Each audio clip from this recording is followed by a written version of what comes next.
Welcome back, everybody, to Good and Johnny Mo at the Movies. We are back with episode 29. We had a little hiatus, but we're finally back, and we're going to do a nice review tonight of a huge film that's coming out. This is going to be Star Wars: The Rise of Skywalker, episode 9. Episode 9.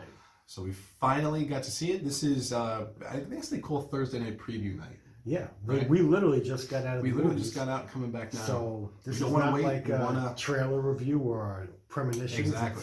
We saw it, so for everyone that's planning on seeing it real soon, tomorrow, over the weekend, wait a little bit before you watch ours, because we're gonna... This is gonna be spoiler heavy. Spoiler heavy. Real spoilers in this. Yeah. Before we get started, like our traditional episodes, we are going to do our drink of the night. I am drinking a nice big mason jar glass full of Pinot Noir. It's a Mark West Appalachian California vintage 2017. And John, for our viewers and listeners out there, why would you be drinking it out of a mason glass instead of a traditional wine glass? Because I'll knock the wine glass over without a doubt. And even as great as that would look on video, chances are Chris will probably edit it out. But there'll still be a big stain, and everybody will be wondering why. So to avoid all that confusion. I think that's more than my wife would be upset about the stain. Yeah. Well, she's probably upset that I finished off her entire bottle of Pinot Noir in this glass. So that's, I'll let you explain that one. For mine tonight, I am drinking a Sam Adams White Christmas. This is my favorite seasonal of Sam Adams during the wintertime. I always get White Christmas. I discovered this about, 4 or 5 years ago, and I've never looked back during the wintertime. As soon as I can get this, I grab at least a case. It's definitely one of my favorites. So with that, cheers. Cheers to our listeners and viewers out there. Thank you guys so much for supporting us. Before we get into it, just want to talk a little bit about our hiatus. Just to let you know, we actually have been going to the movies, yes, but we haven't been able to get together and film in I think over a month now, only because with the holidays coming around and being busy and work and being sick and lots of things going on, we just hadn't had a chance to do a review.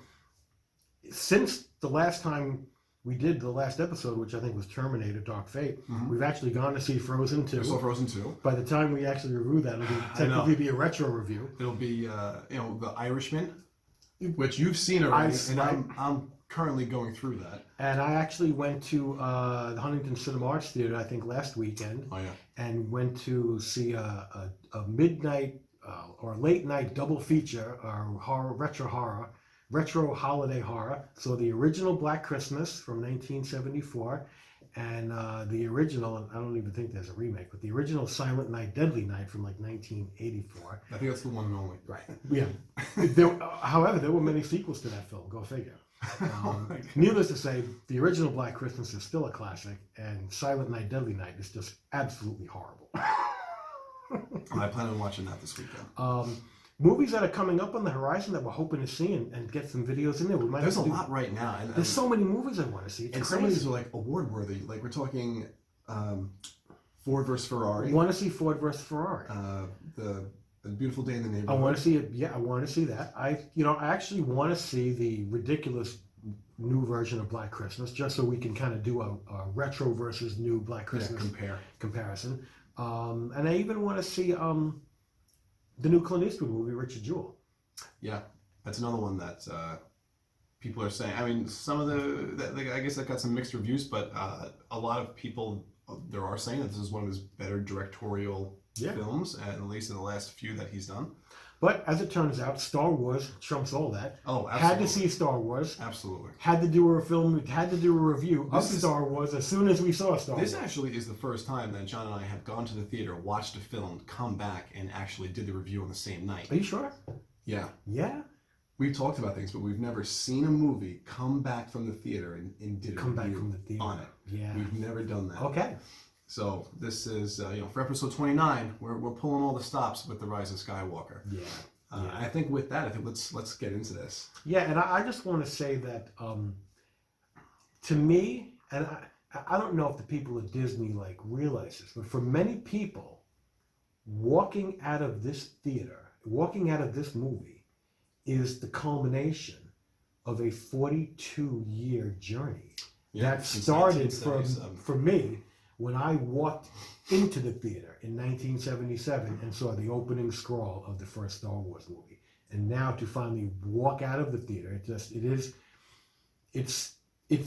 very completist. It's like, it literally has been a 42-year journey in the making for me and for a lot of other people who actually were able to see the first Star Wars in the film. And it's almost unbelievable that it's 42 years. But I think it was a satisfying journey with a couple bumps in the road, but yeah, I agree. If we're talking about the whole saga as a whole, the Skywalker Saga as it's been dubbed. Right. Now, I would say the Disney people don't quite understand that, because in their minds, the journey's never going to be over, because they're going to be pumping Star Wars movies. They're going to keep making movies. They're going to keep doing streaming things. They're going to do, I'm assuming they're doing more Star Wars stories. They've talked about like ending the trilogies and just focusing on individual films. Not doing another trilogy. Which, I mean, not necessarily episode, like 10, like 11, I'm not 12. saying episode 10, 11, and 12, but I'm saying maybe starting a new trilogy where they just call it, whatever. And this is, my theory is that they're going to try and treat the Star Wars franchise like the MCU, where there's an established world of Star Wars, and there's going to be things that happen maybe in different parts of the galaxy where they might have heard of something, but they're not directly affected by each other. And then who knows if they're going to build up to a grand film or something like that. But even still, you create one film based in this world that we know in this franchise, and inevitably, if the characters are beloved, they're going to create a sequel to that film with those characters. Yeah. So to me, I think it's very silly for Disney to say that they're going to end trilogies or they're not going to be doing trilogies anymore. And at the end of the day, they're going to say whatever they want and change their mind on a dime, assuming somebody pitches something that says, you know what, we can make a ton of money on this. Absolutely. So I mean, not for nothing, how many billions of dollars did they spend to buy the Star Wars franchise? 4. Right. So and they've made their money back. Already. Oh, I'm sure. But at the end of the day, they weren't trying to break even. They were spending that much money so they could turn a profit. And I understand that. But again, it's a matter of, don't just treat it as product, put a little bit more investment in that. Not for nothing. I think a lot of the old time fans are not going to these movies with the concept that these are products. These are, beloved characters. These are beloved characters that people have invested emotionally over decades. Right. Exactly. And I think, granted, new people, who don't really understand film that well, the concept of film, might be going into these movies. But I don't know that you're making these movies for the 6-year-old going to the movies for the first time today. No. And a lot of people really need to, you have to almost understand that when George created this, he created this for kids. It's just the kids have grown up. Yeah. And now those adults are sharing it with their kids. Right. So it's kind of it's generational. Like this to me is a franchise that's generational. That I feel like this is going to transcend decades where people can continue to go back and show this. And I think it's going, this is not going to end. No. And plus, I mean, I've heard that concept where, Lucas was making this story for children in the beginning. But, also want to keep in mind, I think what a lot of people forget is back in 1977, when Star Wars came out, everybody went to see Star Wars. It wasn't just kids. I think a lot of people look at these movies today and say, oh, it's the kids that go. Or, maybe it's just a couple of nostalgic people. And it's like, it's such a younger market. But in 1977, this movie was seen by a gazillion people of all ages. Well, because it was different. It brought something new to the table. Oh, it was a completely different type of movie. And it was loved by everyone. I mean, my dad loved this movie. This movie was loved by everyone. And I think anybody who never saw it, I think is missing out. And we know people. I know people that refuse to see it because they're literally stuck in a mindset of only watching American films from the 30s, 40s, and 50s, and maybe the early 60s. And to me, that's just madness. Just missing out. I always I have conversations with these people, and their thing will be like children today or people today don't watch Gone with the Wind, and they're missing out. I'm like, that's true, but I've seen Gone with the Wind. I'm not missing out. But you have not seen Star Wars and never will. Right. At the end of the day, it's the other side of the coin. Absolutely. You are missing out. Sorry. So, as a quick recap, I think when we talk about the sequel trilogy as a whole, as much as we're talking about this film, I think we are going to probably look at this as a whole compared to with 7 and 8 because it tells one. Yeah. It's supposed to tell one story. Yeah, and let's say that. This is something that I mentioned to Chris at the very end of the showing. I said just to say I really enjoyed this movie, and I almost feel like that episodes 7, 8, and 9 probably should have been condensed into one movie, and you would have had your 3 acts, and you would have had a great finale. Because in my opinion, I was not a big fan of episode 7. I liked episode 8 a little bit more, but to me, it was a throwaway story. Whereas episode 2, if you go back to our previous reviews, to me, episode 7 was just a nostalgic joyride that had no substance. Episode 8 wasn't that, but it didn't have much of a story. But episode 9 redeemed everything, and it actually had significant story and substance, and I enjoyed it immensely. And I just wish that that would have been the 3rd act of one movie. Yeah. I was a big fan. Coming out of 7, if you go back to our previous videos when we reviewed 7 and 8, excuse me. Sorry. We might both be a little sick. We might be coughing a lot through this, so we apologize. 7, I walked out of that movie and I loved it. I really enjoyed 7 coming out of that. I was very happy, very hopeful. Even upon repeat viewings? Even upon repeat viewings of 7, I still really enjoy it. I enjoyed the new characters. I see the A New Hope story arc through that, and I completely understand. And some of the nostalgia that I think they heavily leaned on in 7. Correct. And to me, it was leaned on consistently, nonstop. And that's why I think it was too much. And I don't know if for me it wasn't consistently, but I definitely know that I can admit that they definitely leaned on nostalgia. And I think J.J. Abrams is very good at that. I think we'll get into that when we talk about this film as well. 8 was a different set of expectations with the first trailer, and just hearing Luke saying he came to the island for the Jedi to end. It's the time for the Jedi to end. That whole line set a completely different mindset going into that. There's things that I like about The Last Jedi. There are things that I do not like about The Last Jedi. But walking out of that film, I remember going, I don't know how I'm supposed to feel about this. I was very, very conflicted. So that bothered me a lot. But walking out of this film at the end, I was very happy with how they ended things and how they tied it up. Yeah, I enjoyed it. I wouldn't say I was blown away, but I enjoyed it immensely. Yes. I enjoyed it much more than episode 7 and 8. And I think our review is probably going to be all over the place. Yeah. But I think there was one thing that I liked in episode 9 and I hated in episode 8, and they were kind of almost like the two extremes on the spectrum. Whereas in episode 8, when they sent out the call for help, literally nobody showed up. And I thought that was pretty lame and almost unbelievable. I'm like, are you kidding me? And in this movie, when they sent out the call for help, everybody showed up. And I think that made sense, and I like that.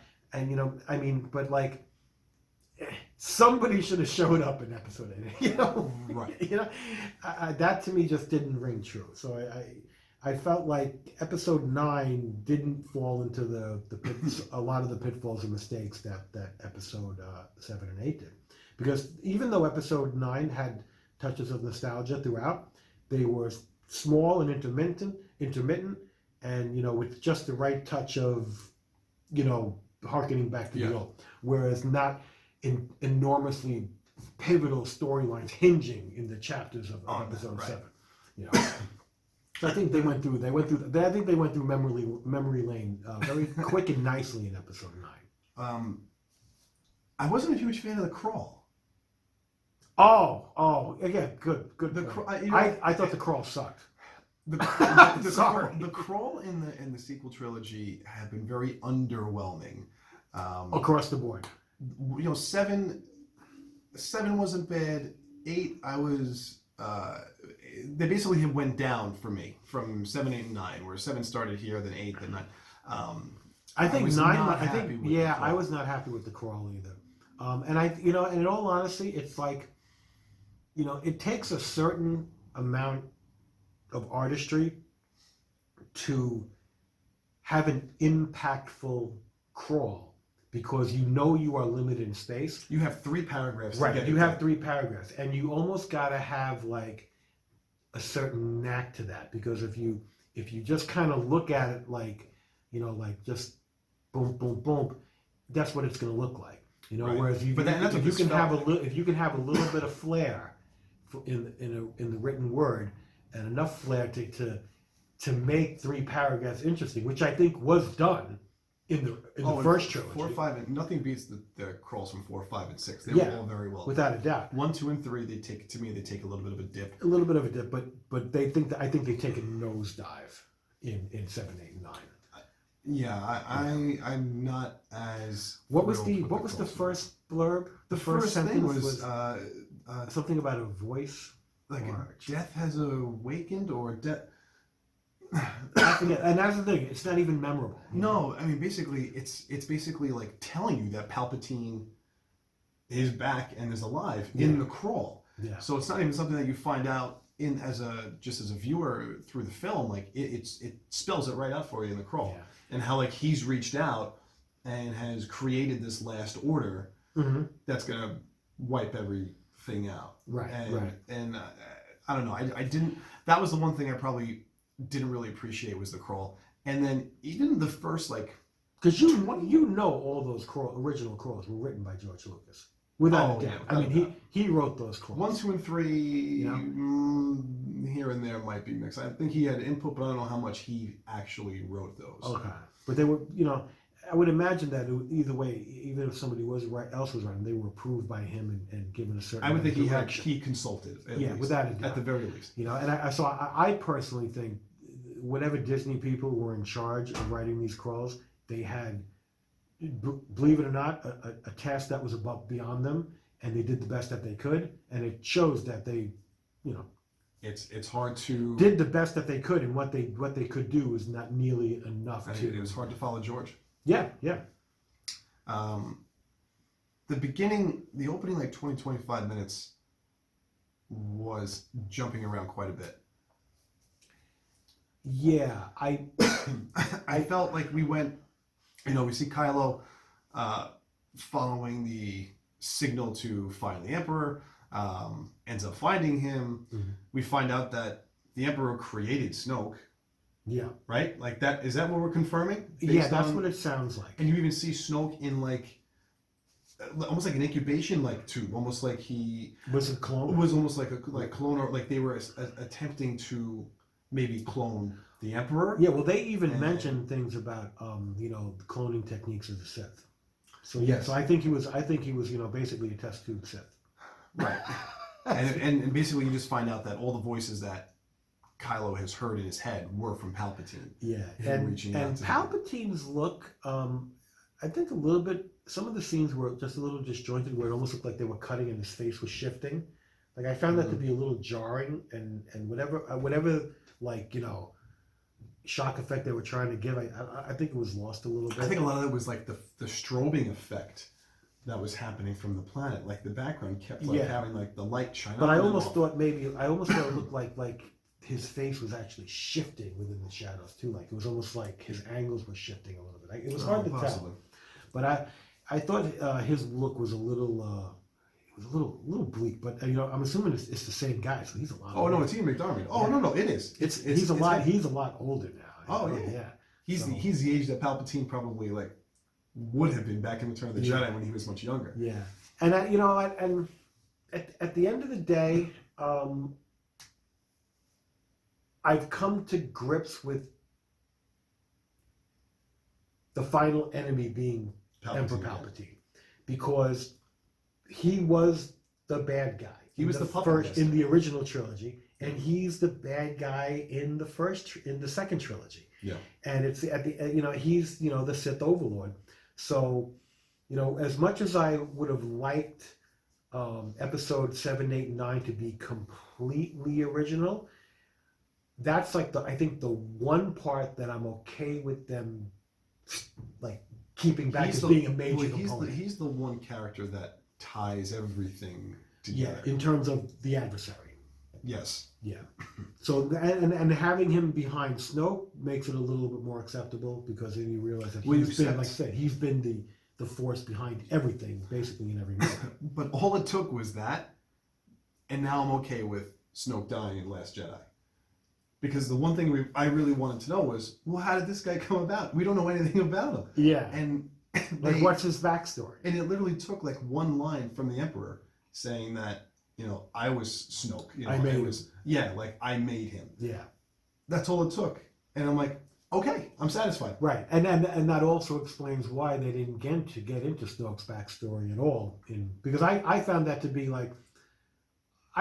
a detriment in episode 8. I was like, you know what, you got this bad guy, and he just shows up, and you know nothing about him, and you probably never will, and now he's dead, and now they're on to episode 9, and it's like to me that's just, I thought that was like pretty lackadaisical. But they really could have used more flashbacks in 8 to show Snoke tempting Ben and getting him, because we never see that. Oh yeah, exactly. So like I would. I mean, more flashbacks to him being on the scene, doing his thing. Yeah. And like, how did he come into contact with it? Right. I mean, listen, I know they're doing this stuff outside the film in book and comic book form, but for most moviegoers, they don't know that. They don't get to see that happen. So I think it's a little jarring when, as a Star Wars fan, you want that information. You want to see that background. Just unfortunately, we didn't get that. So Palpatine answering that question in this movie satisfied me.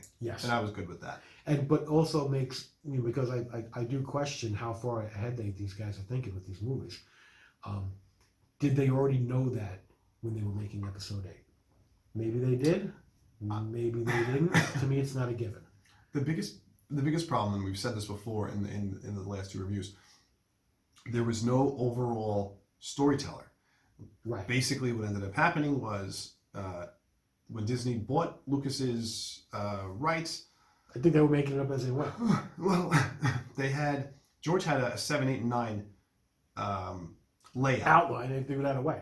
And they basically threw it away. They said, no, we're not using this. And then JJ came up with a story for 7 and kind of said, okay, we're probably going to end up here by the time we get to 9. But never wrote a treatment for 8 or 9. Basically, It was just, okay, this is my film. Okay, Rian Johnson, you're doing 8. Here you go. And then Colin Trevorrow was the original director of episode 9. Mm-hmm. He had his own thing that he was writing. Yeah. And there should have been one cohesive vision. I think what I would have liked to have seen is JJ to literally write out the plan for, okay, here's my movie for 7.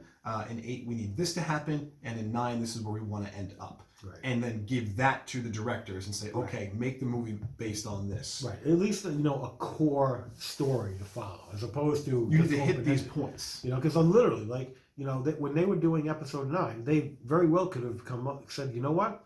I got a great backstory for Snoke. Right. That might literally have been created and figured out after episode 8, because I don't know I don't know how far they were thinking ahead, and I don't trust them with that level of artistic vision. Yeah. But Colin Trevorrow does get a story credit for episode 9. I'm not sure how much of his story treatment that they actually took, because JJ made it sound like he started from scratch.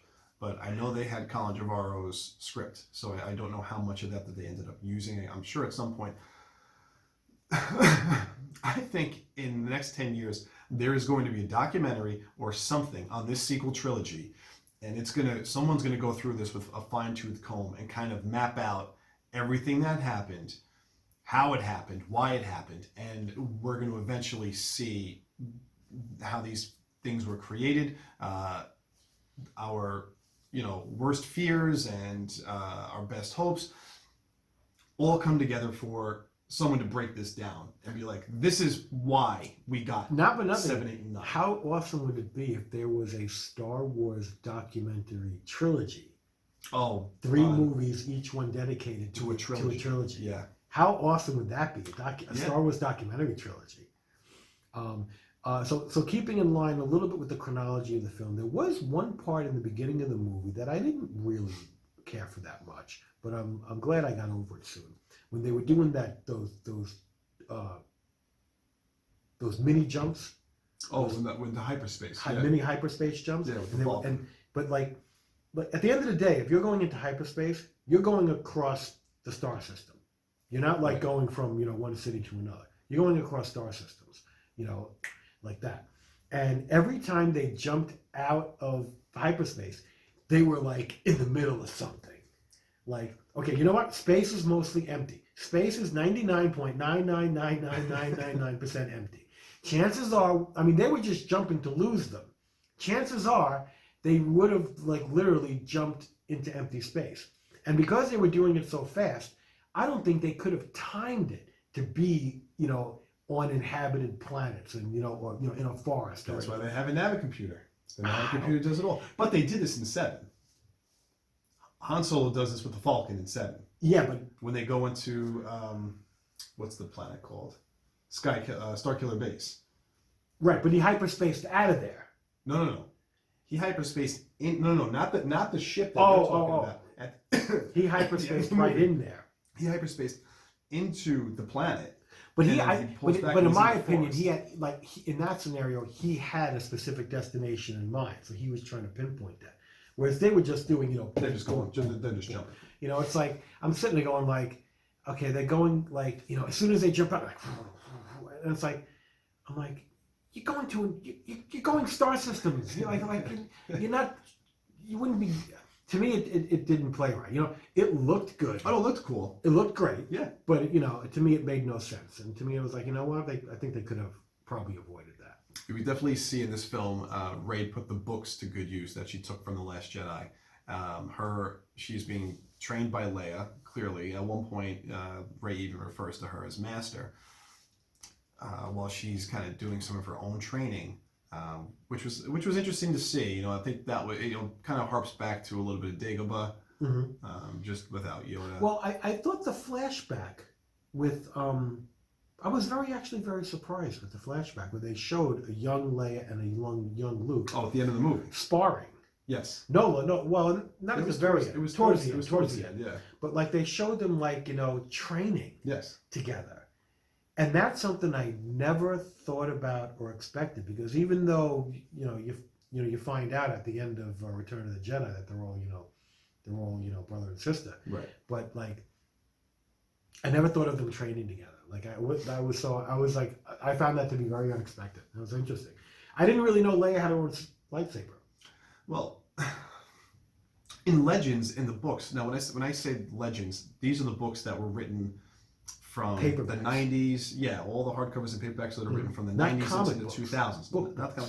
Regular books. Right. Even in the comics too, this happened. Okay. Is that Luke trains Leia to become a Jedi, and she becomes a pretty powerful Force user. But at some point she kind of stops and is the leader of the New Republic at one point. So she does stop her training, which was similar to this. So in the books, in the new canon books that Disney has of course approved, Leia stops her training with Luke at one point and just focuses on... Right, okay, Luke was training Leia. Right, so Luke was training Leia. Obviously, because he was a full-fledged Jedi. At that point, right. Return of the Jedi. But I thought that was a really cool scene. So you'd see the two of them sparring in the forest. When did Leia get a lightsaber? She made it at some point after Return of the Jedi. Luke starts to train her. Okay. Because I don't even remember seeing that saber in 7 or 8. No, it's not. Leia is basically his first student. Well, it was hidden in Ahch-To.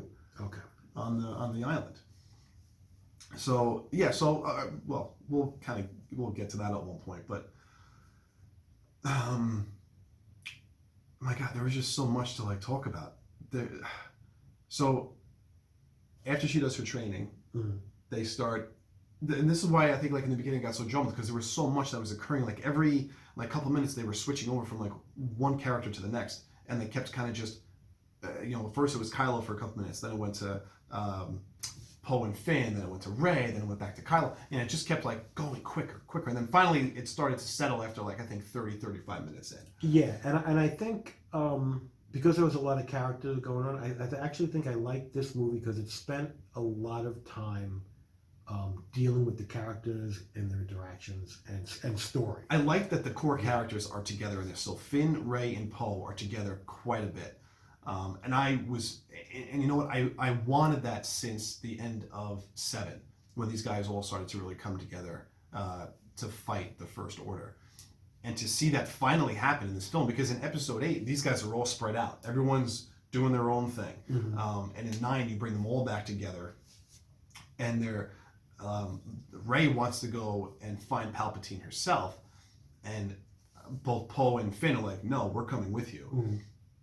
But not only that, we finally get a good use of the droids. 3PO has a much more involved role, as opposed to just being a mannequin background. Yeah, exactly. And even R2 is, I would have liked R2 to have been in this a little bit more and done more. He still takes somewhat of a back seat. But BB-8 was in the mix. He was in the mix, and then the new droid Dio, which I thought was okay. Yeah, Dio wasn't a bad droid. I don't know if, I'll be honest, I don't know if Dio was necessary. I think he was more or less a plot point because he ends up having a map to find the Emperor. And the voice of Dio was J.J. Abrams. Yep. This is why you stay and watch the credits, so you can see these things. Because I don't think anybody knows what the hell J.J. Abrams sounds like, and you'd never figure it out unless you saw it in the credits. So I think that was that was interesting enough. But there's so many callbacks and neat little tie-ups. So they eventually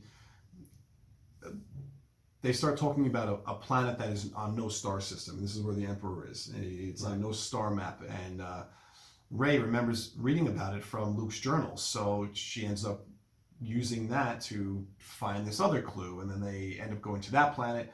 She sees the ship that her parents flew away in. So now all of a sudden things start to really tie into Rey's origin, and I'm really glad that they touched upon this, because ever since 8, and you see, and Kylo tells Rey that, you know, your parents were filthy junk traders, they were nobody. My whole thought when I was watching that was like, he's pulling her leg. He's pulling the old Obi-Wan tells Luke in Return of the Jedi, like it's true from a certain point of view. So that to me was Kylo's point of view about her parents. And the big giant reveal in this movie is that Rey is Palpatine's granddaughter. She is a Palpatine. And I'm actually very much okay with that, because I think that actually is very, to me, it adds a lot of weight. It does, to because the story and the characters. Now you can finally understand why she's as powerful as she is and as strong as she is in the Force, with little training. I can definitely buy and accept a lot of what she's been able to do in the 2 previous films, and in this film, she does a lot. Well, they actually even give you a little premonition of that, because when she's trying to keep that ship from taking off, and she's like in a tug of war with Kylo Ren, she actually winds up shooting those force bolts, like force lightning, from her hands, which is, very reminiscent, I think, of the dark side. You don't really see that too much from the light side. As soon as that happened, I thought to myself, "Whoa, that's weird." Because at that point in the film, you don't know that she's you don't Palpatine yet. But as soon as the lightning came out of her hands, that was in my head that she had to be related to Palpatine somehow. Yes. I think people who really, all the Star Wars stuff, I think might have picked up on that sooner, because they would sit there and say, if she can do that, then the only logical explanation is she's related to Palpatine. I mean, don't get me wrong. Because everybody else is looking at it going "Ooh, that was cool." What was that all about? There's definitely other Sith Lords that have been able to use Force lightning. It's Palpatine but wasn't the only one. But they're all Sith. At the end of the day, you knew she had relations to something on the dark side. She was obviously tapping into the dark side at that point in time. And Rey had, Rey has some really interesting visions in this. And one of the really interesting, I kind of want to say it was a Force ability, but which was weird. She still has that bond and connection with Kylo Ren. So they're still able to contact each other from vast distances. But now they're physically able to reach into wherever they are and pull something out. And that happened multiple times in the film. And I actually thought that was a good effect. It was, because I think it just drew, it kind of just tied their bond a lot more. But it was just it was unexpected because, you know, in the previous ones, they kind of were just talking to one another, but now they were physically able to actually fight and affect each other physically, even though they weren't there. Yeah. And I thought that was a really interesting use of the Force ability. Billy D. Williams. Well, before we get to Billy D. Williams, I wanted to bring something up that I always found this to be a little odd, and I even think they brought this up in this was a plot point in the episodes 1, 2, and 3 about, you know, planets where they don't exist in the current charts. Well, that happened with Camino. Yeah, you know, and in episode 1, 2, or 3, I forget where it was. Like, I think somebody had kind of removed the information. That was in episode 2. Yeah, they removed the information from the libraries. Right. So, but in this case, it's just like, you know, it's like there's a planet out there, part of a system. It's a Sith planet. It's a Sith planet, part of a system, part of a star, part of, you know, a solar system, whatever, and it's uncharted.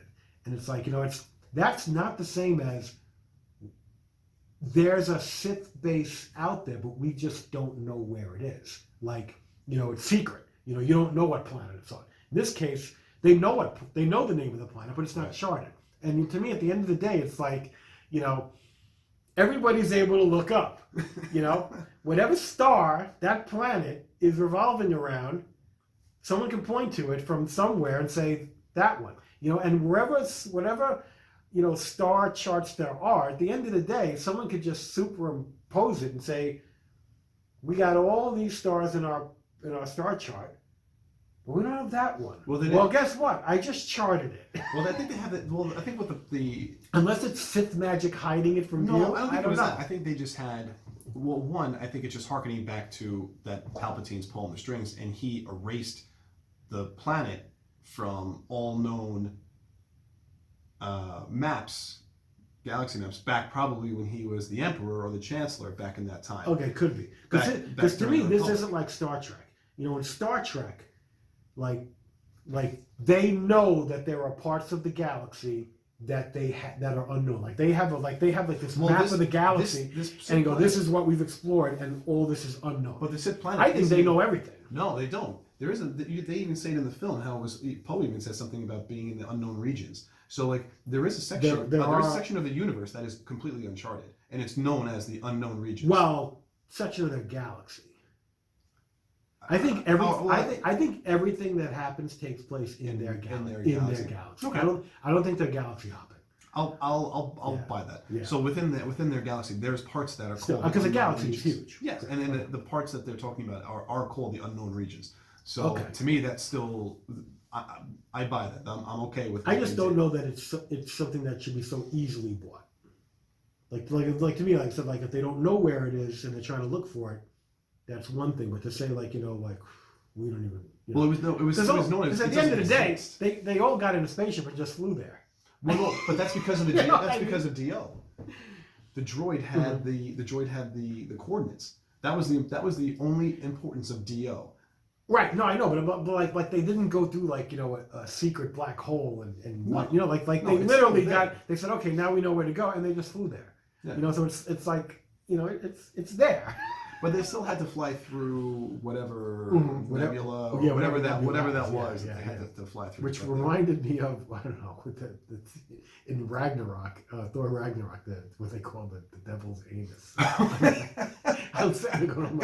like, this looks like the devil's anus. And the Star Wars people can get away with that because they're, you know, they're just copying from their own company, their own IP. Oh man! But what was really cool about this is I thought some characters had some really cool cameos in this film. One of the best, Billy D. Williams coming back, and he comes. I think that's a little bit more than a cameo. Well, he had more than a cameo, yes, but just him being the major. Yeah. No. Okay.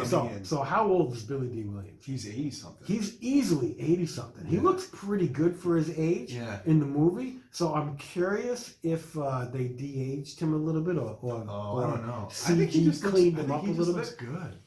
I mean, is he just the man? You know? He was at Star Wars Celebration back in when was that? April? I mean, he looked great. I mean, he's just probably so happy in this trilogy that he's not the only black person in the galaxy. You know, because literally that was the original trilogy. That was the joke. It was. You know, it was. He was the only one. But. You know, I think that's another thing to point out in this movie is again, Disney's hitting all the diversity check marks. You know, they covered them all. But now this I think is. I liked how they introduced him in this film, where he's in costume with the helmet and everything. Because as soon as how did you know that was him? Oh, I knew it. Did you know because you knew what he was going to look like, no. or you just deduced it? As soon as I saw the character pull it out, I was like, "That's got to be him." Because the voice was being hidden, but just him wearing the mask and saying, "Come with me," I'm like, "That's got to be him." Because this brings me back to Return of the Jedi when he was dressed as the skiff guard.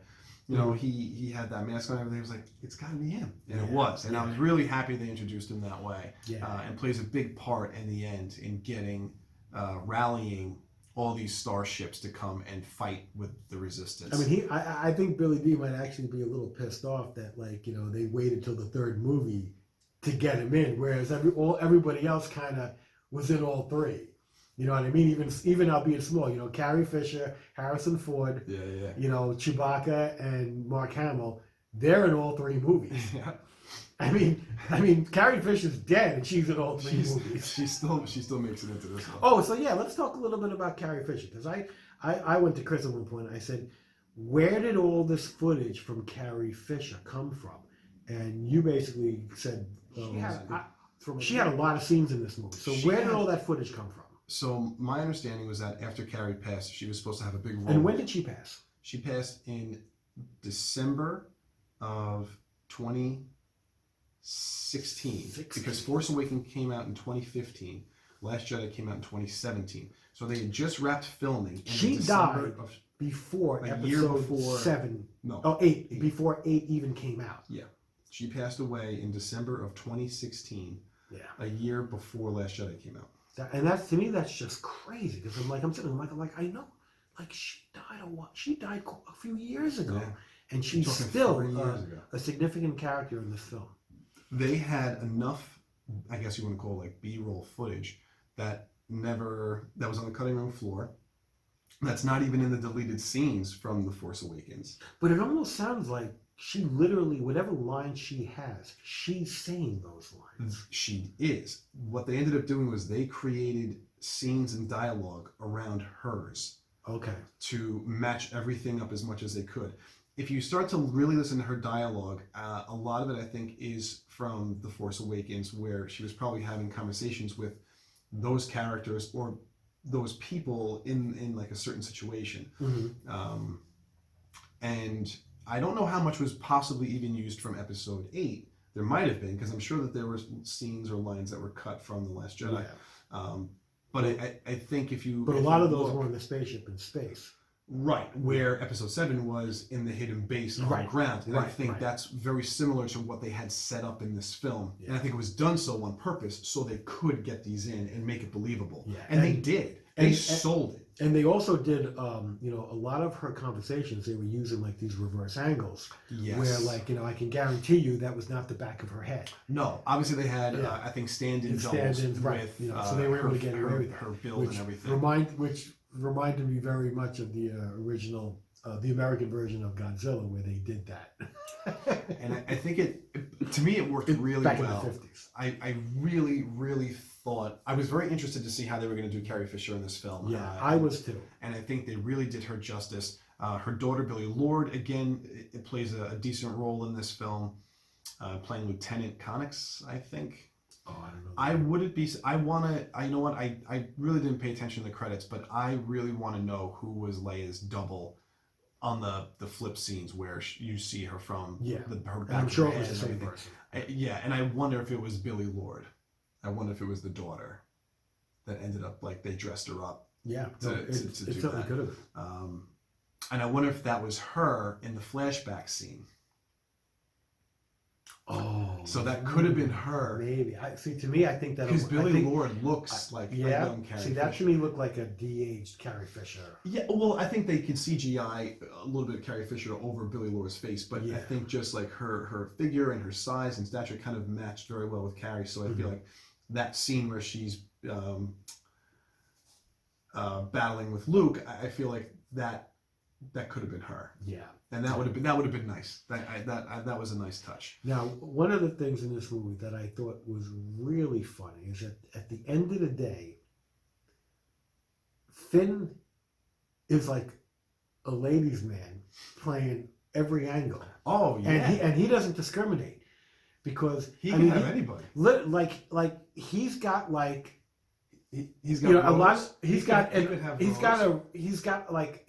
out with a relationship or the beginnings of a relationship with Ray. Yeah. And then, Ray's a white girl, and then it shifted to Rose, who's Asian, and now it's like he's got this thing going with the other girl who used to be a stormtrooper, and she's black. So he's like hitting the whole trifecta here. I'm not sitting. I'm like, am I the only one seeing this? Like he's got he's got them lined up, and he's all over the map too. But the one thing that he's a player, right? Like, is it just me? Well, he didn't play, so that was a good thing, though. Yeah, I think. Well, that's the thing. He's not committed to any one direction. Because it's funny, whoever shows up, that's who he runs to and gives a big hug to. I'm like, what is he doing? He's lining them up. He's keeping his options open. I'm sitting there going he comes back with the black girl, but then he sees Rose. How you doing? Reunion. Then with Ray, the Ray comes. Oh boy, I gotta say, they're having a big hug. They're having a 3 hug with Poe, Ray, and Finn. Yeah. It's just like it's just a one syllable name like parade. Well, I kept waiting for them to do a love triangle between Ray, Poe, and Finn, and they didn't really do that. There were a couple of funny lines when the 3 of them are going on their adventure, which I thought that was going to be the start of it. Yeah. And Poe and really... Finn have like their little back and forth about stuff. And I'm sitting there, I'm like. But the thing that's upsetting is that Finn tries to tell Ray something a couple times in the film, and doesn't get to do it. And we reached the end of the film. I kept waiting for him to say something, and he never does. And what is he? And I think he's saying like, "I love you." I'm assuming that's what it was. I'm assuming he wanted to tell her that he loved her. But guess what? He also loves Rose, and he's also falling for this new chick. Yeah, which with oh god, I can't remember her name now, but I wanted to say it. She's on one of the moons of Endor, where the Death Star crashed, where the second Death Star crashes down. This is where we meet her, and she's got like a whole band of people that were former stormtroopers of the First Order and basically left. And I thought it was pretty funny that I'm sitting. As soon as I found out they're going to Endor, I'm like, of course they're going to Endor. Why wouldn't they're going to Endor? We're going to see some goddamn Ewoks, and we didn't, but we did see them later. But we'll talk about that. We'll list out all the cameos later. But the completion. But with this one, it wasn't the moon of Endor where the Ewoks were. This is a different moon. Oh, okay. Yeah. So this is a different part. This is a completely different part. So that's why it looked different, and we weren't dealing with Ewoks with this where the Death Star actually went down. Gotcha. Okay. Now, about that girl though, there is one line in this movie that I don't understand at all. It's towards the end when Billy D. Williams is talking to her. Okay. And she, they're talking about where they're from and who they are, and she basically says, "I don't know who I am," or something like that. Yeah, and I don't know where I'm from. I don't know where I'm from. And Billy D. Williams just gives her a smile and says, "Well, let's go find out." What the hell does that mean? There was a lot of talk and discussion that this girl was supposed to be Lando's daughter. Could be his daughter. Okay. And does he think that when he's talking to her? I don't know. Like he's got a smile on his face. Is he saying, let's do a DNA test? It's kind of like, I don't know. There was a lot of talk that Lando got around, in the galaxy. Okay. So. Oh, okay. So it could be like it's one of his. I mean, does he think like he looked like she kind of, well, not for nothing at his age, it might be one of his grandkids. It could be. You never know. But listen, if he was playing the galaxy, well, not for nothing, he's probably been playing the galaxy since he was a young man up to today. Yeah. You know, So he you could know, have. because 80-year-old guy can still He can still father a kid. still impregnate, and this girl was probably in her 20s. So you're talking about.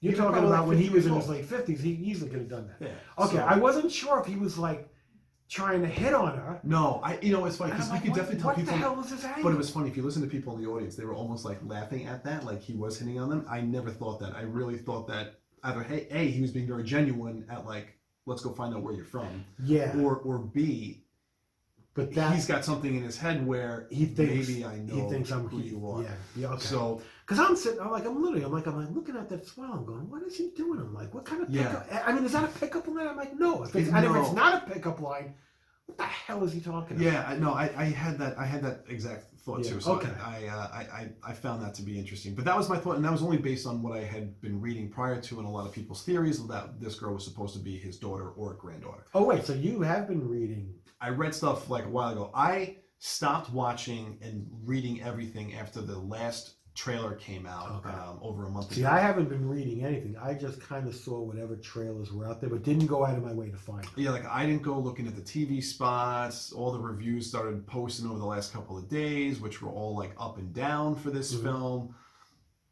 Like critics have been split on this movie. Oh, that's something I wasn't. Critics I'm not sure what the critical. Critics have been very mixed on this. Really film, mixed, which is which is very odd because not for nothing. I think I think fans. I remember I remember reading the reviews about episode Last Jedi 7. Oh, Force Awakens. Okay. 7, and everyone was like, "Yeah, it was fun, but it was a little nostalgic, a little easy." But it got very high praise. Yeah, but because there was nothing wrong with it.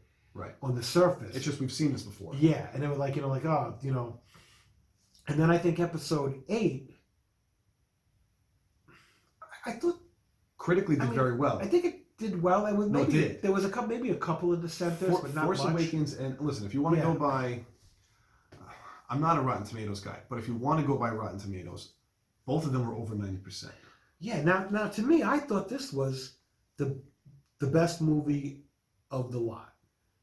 Because I think it was very character driven, and it was very original story, and it didn't have it had a story that went to an end, whereas to me episode 8 was just a meandering nonsense. Do you want to know where it currently sits right now? Where what currently sits? Where the Rise of Skywalker currently sits as far as critically goes. Oh, critically, yeah. So if you're going by Rotten Tomatoes, it has it currently listed at like a 58 or 59%. Which is very low. Yeah. And now, shocking. Okay, so the only other one that's that low is The Phantom Menace. Where does Rotten Tomatoes scores come from? From who? From critics or from people? There's two. Critics because critics are not people. Critics give it the tomato score. And then there's a fan score that you could also look at. Okay, too. there's a separate. So there's two. There's a separate for a fan score. I have a feeling this is going to rate somewhat high with fans, because it tries to tie and pull in as much as possible. I don't know. I think maybe the reviewers are just them. I don't know why reviewers would not like this film. I don't know. Maybe they just got used to the formula for 7 and 8, and they were expecting to be along the same lines, and it's not. It's different. And to me, it's different but better. There were so many things I just really thought. I really didn't have too many complaints about this film. I just liked how they ended up. I just liked where it went. I liked Rey going back. So I liked the showdown and how she got there were some really great moments. Listen, we see Rey do some incredible things in this film. We actually see Jedi Force heal, which we have not really seen in the prior films, and she heals this giant snake that they get trapped with. You see her use Force heal there. She basically kills Kylo Ren. At the Death Star, they have this great battle. I mean, this is it's a really good battle. For the lack of lightsaber fighting and dueling that went on in the Last Jedi, this was the complete opposite. Like, we see some really good lightsaber battles in this between Kylo Ren and Rey. And Rey, at one point, Kylo gets distracted when he feels Leia pass. Yeah. He stops, and then Rey takes his own lightsaber and shoves it right into his abdomen, and he's down. He's done. Yeah, he's gonna die. Yeah, if she walks away, he's if dead. she walks away, he's dead. And she starts to backtrack, and she goes and she heals him because she feels Leia's death, and then she understands why he stopped, and then she heals him, and then at that point in time, Kylo Ren is dead, and Ben Solo starts to come back. Yeah. I said Ben Skywalker because Ben Skywalker is actually Luke's son in the Legends books. That's where they got Ben from. This was not supposed to be Ben Solo. The Solo children had different names. So this is all related to the books. I'm sorry I got a little sidetracked, but that still upsets me that they didn't use any of the Solo kids' names from the books. Now there's one scene in the movie that I thought was absolutely hysterical because I refuse to believe that it was done this way by random chance. I'm positive it was chosen to be done this way for reasons which will be obvious. When Ben Solo and Rey kiss. Oh, towards the end. Right. Yeah.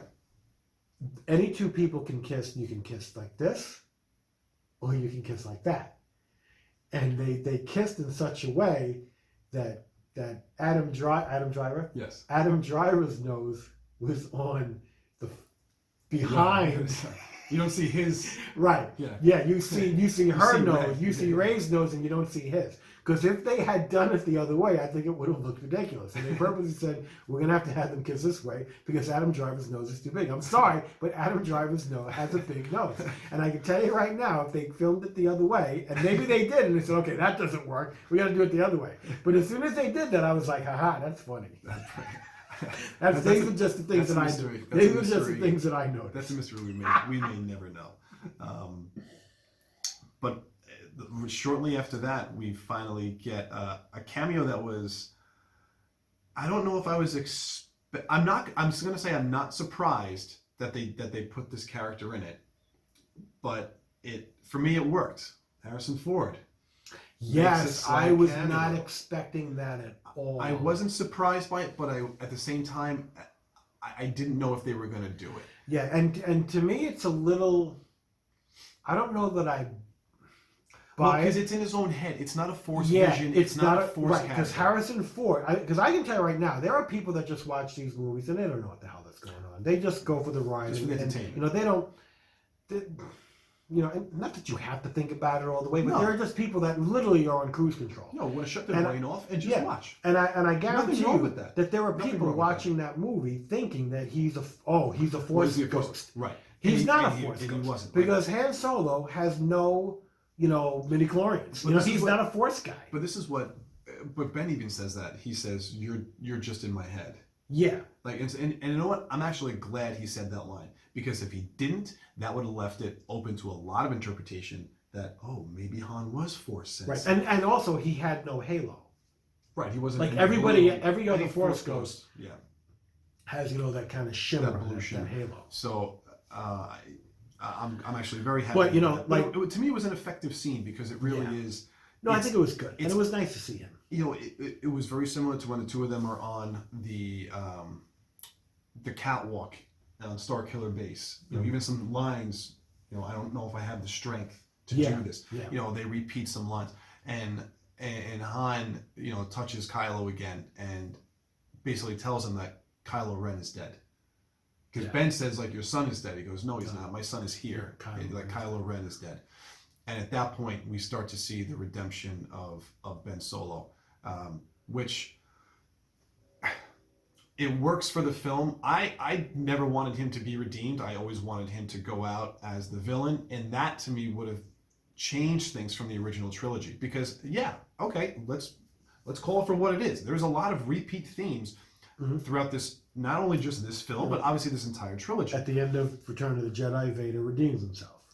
Yes. At the end of this movie, Kylo Ren redeems himself. And it's the one big waste in this. The Knights of Ren were a huge waste. Who the hell are the Knights of Ren? The Knights of Ren were those guys that were dressed up very similar to Kylo's mask. They had the staff weapons. Okay. They're following these characters throughout the film from different planets. They never fight. And I'm assuming all like, they do is follow them. I'm assuming they're like kick-ass guys too. Like, yeah, Kylo Ren is the leader of the Knights of Ren. Yeah. And we don't see these guys fight at all. And I'm sorry, there was a lot of talk about these guys from The Force Awakens ever since, we saw that flashback. We never see these guys. They finally fight Kylo Ren. Those are the guys he's fighting at the end? Those are the guys he's fighting at the end when Palpatine and Rey are. Yeah, they didn't quite make that clear. I thought maybe these were just Palpatine guys. I was really, really upset. That's something that upset me. I really wanted to see these guys in action and do something meaningful. Well, I guess you did see them at the end, but they just basically got their butt kicked. Yeah, they just like I wanted to see them fight. Like I thought they were gonna fight Rey, not Rey, Poe, Finn, Chewie. Like they were gonna start going after those guys. Mm-hmm. They never do it, and that to me I thought was a waste because I'm like we kept hearing about these guys for almost an entire film, especially since we heard when JJ was coming back that the Knights of Ren were going to be in this, but they didn't do anything. So I was a little upset by that. Yeah, and they didn't even mention that name at all. Like most people watching this movie wouldn't even know who the hell these guys are. Yeah, and that's true. They could be like these are just there bad guys. Right, they're just henchmen for Palpatine. Now there was one part in this movie, not a big thing, but I didn't quite buy it when it happened. I didn't quite buy that Rey was fooled that Chewbacca didn't die. Because I think they pulled a bait and switch. It was very similar to Raiders of the Lost Ark, where the one truck is destroyed and there was another truck. But she knew Chewie was alive when she came into proximity. I think she would have felt the same thing. Like if Chewie had actually died, I think she would have felt that. And but where was the other ship? I mean, listen, those container ships are not small. So if there was a second one and it escaped before that one did, where was it? The sky is completely... It went the other way. It went the other way. Because the sky, you could look up and it was blue as could be. But I'm sitting there going like if Chewie died, she would have known that for sure. I think she would have felt it. And the fact that she didn't feel it, I think would have said to her, wait a second. See, to me, I don't think she would have been that easily fooled. It was a cheap cop-out because you knew Chewie wasn't going to be dead. I don't know. Did you think that? When that thing blew up, did you think Chewie was I didn't think so, but it certainly could have been possible. As soon as the ship blew up, I'm like, oh, Chewie's not in there. Because people are dying. I knew it right away. They're killing people off left and right. They killed Hux. That was funny. The guy in General Hux. So he was the mole, right? Yeah. So he was the mole. He purely the mole. He's like, I don't want to see you win. I just want to see Kylo Ren lose. Yeah, he turned coat because he just got it out for Kylo Ren. Yeah. He has no. I don't think he has no allegiance to the resistance. He has no allegiance to the resistance at all. He just, which is kind of funny because it's just out of spite. Yeah, it's I mean, they listen. These two have had a rift for. They've had a rift for 2 films. So, the fact that it finally comes to a head in this one is funny. But then we get Richard E. Grant, who was General Pride, I think. Yeah, so I've seen him before in other things. I just can't remember. I just can't remember why. He's been in a lot. He's been in a bunch of films. But he basically turns, when he figures out that Hux is the mole and he's the spy, he just turns around and just shoots him. Yeah. And I thought that was a great ending to Hux. I thought that was kind of funny. Yep. I thought there was good comedy in this, very similar to The Force Awakens, where I didn't feel it was forced. I didn't feel it was over the top or too much. A couple cheesy things possibly, but it didn't. To me, it didn't hurt the film. I'm actually glad that C-3PO got his memory back. Yeah, I think that would have been upset over that. I think that would have been too depressing. The way they set it up in the trailer, I thought 3PO was going to actually get destroyed. Yeah. And like he was going to have to sacrifice his memory or himself. The way they set it up in that trailer, where you see him saying like, pose like 3PO, what are you looking at? And he's like, I'm staring at my friends, like one last time. I thought that might not have been a bad thing though. Like that would have been like like a droid sacrificing himself. Like that could have been a very emotional high level of film. I really anybody dying. I can tell you right now, anybody dying. If C-3PO dies, that brings tears. Oh, big time. I think people cry over that faster and sooner than they cry over, Harrison Ford or Princess Leia or Chewbacca.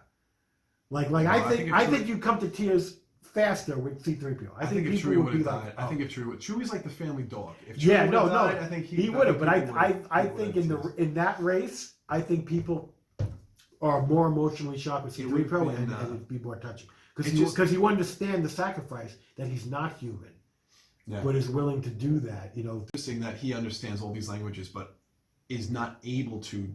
He can decipher it, but he won't speak the Sith language. Oh, okay. This was another thing. And that this I was, thought again, this very convenient. This and is just annoying. plot convenience. Yeah, the whole thing with them sinking into the earth, falling into the pit where the guy they happen to be looking for happens to be, Yeah. and they find the knife, and I'm like, okay, that to me was very convenient. way too convenient. But it also- point, it actually to me it actually strained credibility. It was convenient. I It made no agree with sense. that. I agree with that 100%. But it also Because you do realize there's got to be more than one of those pits out there. But it also lands. And that's the one where they go flying off, the ships, and that's the one they landed. But all right, so a couple things about that. So one, I really love that Lando said that he and Luke were the ones there. So that to me is cool because then you're bringing these two core characters back to you're saying that okay, Lando and Luke had a relationship after Return of the Jedi, and that these guys were bouncing around the galaxy looking for either artifacts or whatever they could to find this Sith homeworld. Yeah. And it makes sense as to why the trail went cold, right? Because Rey says that the trail goes cold when they get there, and then Lando says, "Yeah, we got to the ship and we didn't find anything, and there's nothing there." So to me, yes, absolutely, plot convenience, 100%. But it also lends credence to why Luke and Lando couldn't find anything, Right? Because if Luke is, you're talking like this is Jedi Master Luke Skywalker. He couldn't find this artifact, but now you know why. I think they wrote themselves into a hole that they could only dig themselves out of with something idiotic like that. Yes, that it's just pure happenstance that this is what happened. And then somebody at Disney will say, well, it was the will of the Force guiding them in the right, and that's to me that's a line of crap. So, but we also find out something interesting towards the end of this film. Finn is definitely Force sensitive. Oh, you know what? I didn't buy that either. Oh, absolutely. Well, you can almost see that from The Force Awakens when he grabs the lightsaber and he starts to fight Kylo Ren and he kind of goes toe to toe with him. And like I said, I didn't buy that either. I just think I think they started to empower him in the second movie, and they even more empowered him in the third. Oh, I think they depowered him in the second movie. I thought they wasted Finn in The Last Jedi. Oh wait, no, they empowered him in the. When did he fight? First, at the end of the first one. At the end of the first one, yeah. Awakens, yeah. Oh yeah, because he took a big. He got really hurt. He was like Bubble Boy. He was in back. episode 8. Yeah, no, he was had back to treatment and all that stuff. Yeah, so that whole thing with him being Force sensitive, to me, I don't buy that at all. I think that's just their way of saying, they're just trying to make his character more meaningful. But you know what? To me, it did make sense. To me, it makes sense because it also, again, I think gives credence to why the Empire was grabbing children to become stormtroopers. Mm. They were grabbing all these kids at a young age to see their development. They basically developed all these young kids, and it's basically, law of averages. At some point in time, you're going to grab a kid who's Force sensitive, and then at that point, they can use that to their advantage. Right. Why they weren't able to tell that Finn was for a long time. Like you would, to me, someone who's strong in the Force is someone like Ben. I think Ben, when he's around some of those guys, should be able to tell they're Force sensitive. Mm-hmm. Now, one could argue that in The Force Awakens, in the opening scene, Kylo Ren turns to the stormtrooper, and it's Finn. And this is when Finn has that moment of clarity where he's like, I don't want to do this. When they're all killing the villagers, and he just stands there and doesn't shoot. Kylo Ren stops and looks right at Finn. So that's an interesting point. Is it like, could he sense him at that point, saying, you know what, he's got a little something there. So, there's some little hints that were dropped. Okay, I forgot about that, but because to me it just seemed like one of the writers is saying, this will make people feel good, so let's just have a little bit, a little force. I definitely think it was a feel good thing. That okay. But again, it's also leaning towards what Luke said back in The Last Jedi, where he's like, there's Force sensitives like all over the galaxy. Like it's not, just Oh because yeah, it's not limited to like 30 people. it's right. Like Otherwise, it would never take. that's why he's like, what he said. If the Jedi die, the Force dies is ridiculous, and he's absolutely right. There's going to be Force sensitive people all over the place. It's just how did they develop? Yeah. And within the structure of a Jedi scenario, or just on their own. There was, some other the one shot I really want to freeze frame and just look at is when all these starships show up at the end of the film to help save the day. The good guys. When they all start showing up. Yeah, because where were they in Episode 8? That's what I was talking about earlier. There were some really cool cameo starships in this. Oh, that's funny. That's something you would pick up on. And, you know all the starships. And I'm looking at some of these things and I'm like, okay. I can see you pointing them out going. Like one of them was in the trailers. You saw Ghost from Rebels, the animated show Rebels, which was also in the movie Rogue One. The Tantive 4, which was the custodial starship of Leia back in A New Hope, the one that gets pulled in by that Star Destroyer. I believe that's the same Tantive 4. That's the same cruiser that's coming out and moving in this film that you see in the Force when they're all taking off. Yeah, you said that. I pointed out. Yeah, you pointed it out. I'm pretty sure that's the same exact one. So I really want to give a hard look at that. Really cool to see some different starships, not just X-wings. They had A-wings, they had B-wings. I don't know if they had the U-wings from Rogue One. I couldn't really see that, but there were so many and everything was so fast. It's like I want to freeze frame that and look. The way you feel about that scene is the way I feel about in the second X-Men movie, X2 X-Men United, when not Rogue, Mystique breaks into the base and she sees the computer screen is up with like 30 folders, all the names. and all the folders have names, and I guarantee you, and I read some of them, but you don't have time to read all of them. Every one of those names is, means something somewhere in the world. And I think they did that with this. I think there were, I want to know if there were any legend ships in this, or if it was everything from, some of the animated series that's been out recently, or maybe even the video games too. I don't know. Oh yeah, because they would be pulling things that, like they did fan service. Like every normal person who would freeze frame that thing would be like maybe recognize one or two if they were lucky. Whereas like someone who really is into the Star Wars canon. Like you, like I could see you going off, and I'd be sitting there right next to you going, I have no idea what the hell you're talking about. Oh man, I like what are you talking? I don't recognize. I can't wait to watch it again and really. I mean, but it's so quick. I mean, the scene is it seems like that, and then the ships are all over the place. Now, one thing that also I didn't quite like at the very end was when Palpatine was using the Sith lightning. His Sith lightning to hit all the ships, and he's not blowing the ships up.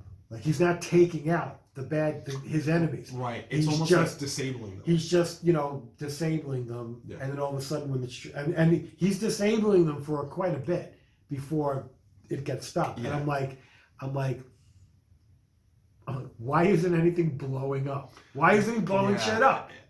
To me, I was like, I think no, I agree with you. When he's using that, which I don't think we've ever seen Sith. Force lightning used on a level that and to me it was unbelievably impressive.